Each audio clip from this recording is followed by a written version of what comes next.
Election ಟೈಮ್ಗಳಲ್ಲಿ ನೀವು ಮುಸ್ಲಿಮ್ಗಳನ್ನ BJPಗೆ ಹೋಗಬೇಡಿ, ಅವರು ಸರಿ ಇಲ್ಲ ಅಂದ್ಬಿಟ್ಟು ನೀವು ಬಯಸ್ತೀರಾ, ಭಯ ಅಂತ ವಾತಾವರಣ ಮಾಡ್ತೀರಾ, ಹುಟ್ಟಿಸ್ತೀರಾ.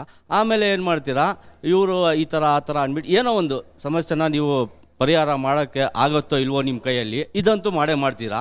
ಆದರೆ ನೀವು BJPಯಿಂದ ನೀವು ಎದುರಿದ್ದೀರಾ ಅಥವಾ ನಮಗೆ ನೀವು ಎದುರಿಸ್ತಾ ಇದ್ದೀರಾ ಮುಸಲ್ಮಾನರಿಗೆ? ಇದು ನನ್ನ ಪ್ರಶ್ನೆ. ಇನ್ನೊಂದು, ಮುಸಲ್ಮಾನು ಯಾವುದೇ ಕಾರಣಕ್ಕೂ ಎದುರೋದಿಲ್ಲ, BJP ಆಗಲಿ ಕಾಂಗ್ರೆಸ್ ಆಗಲಿ ಯಾವುದೇ ಕಾರಣಕ್ಕೂ ಎದುರೋದಿಲ್ಲ. ಅವ್ನು ಯಾರಿಗೆ ಓಟ್ ಹಾಕ್ಬೇಕು ಅವ್ನಿಗೆ ಹಾಕ್ತಾನೆ.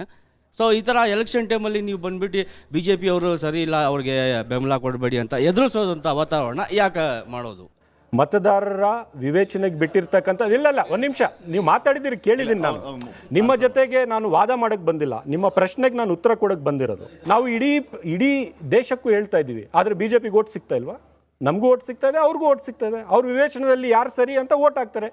ಅಲ್ಲಲ್ಲ ಒಂದು ನಿಮಿಷ, ಒಂದು ನಿಮಿಷ ಅಲ್ಲ, ಬಟ್ ರಿಜ್ವಾನ್ ಅರ್ಷದ್ ಅವ್ರೆ, ಈಗ ನೀವು ಎಲ್ಲರಿಗೆ ಮತದಾರರಿಗೆ, ನಿಮ್ಮ ಪಾರ್ಟಿಯ ಕಾರ್ಯಕರ್ತರಿಗೆ ನೀವು ನಮ್ಮ ಕಾಂಗ್ರೆಸ್ನ ಸಿದ್ಧಾಂತಗಳು ಇಷ್ಟ ಇದ್ರೆ ಇರಿ, ಇಲ್ಲ ಅಂತಂದ್ರೆ BJPಗೆ ಹೋಗಿ ಅಂತ ಹೇಳ್ತಾ ಬಂದ್ರೆ ಕಾಂಗ್ರೆಸ್ನ ಗತಿ ಏನು ಅಂತ ಅವರ ಪ್ರಶ್ನೆಗೆ ನಾನು ಉತ್ತರ ಕೊಟ್ಟಿರೋದು.